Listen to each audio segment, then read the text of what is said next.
Pasukan terjun payung Rusia menjalankan operasi tempur di wilayah Kursk dengan melancarkan serangan ke benteng pertahanan Ukraina.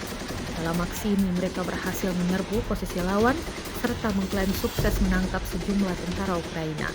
Rekamannya diunggah di Telegram pada Selasa 25 Maret 2025.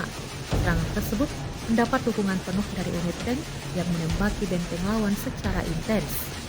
Tembakan brutal dari tank mempercepat jalannya operasi, memaksa pasukan Ukraina mundur dan kehilangan kendali atas wilayah tersebut, klaim militer Rusia.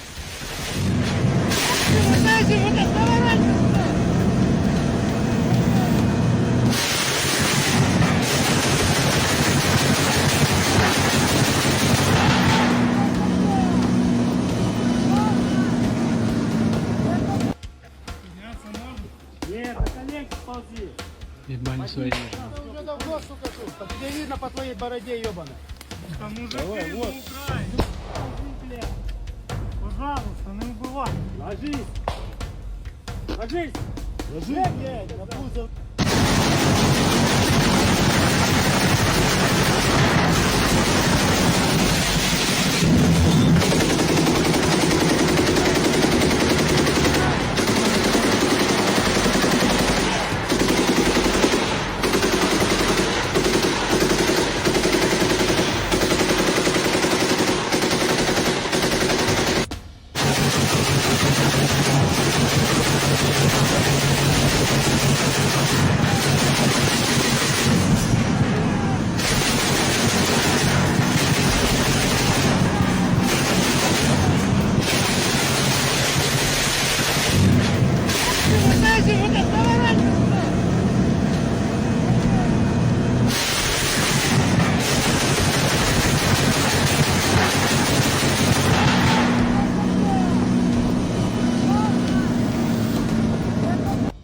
Подняться можно?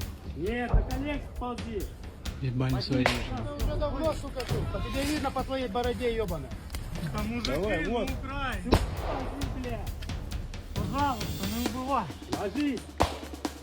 Ложись! Ложись, блядь, на пузо. Download Tribun X sekarang. Menghadirkan lokal menjadi Indonesia.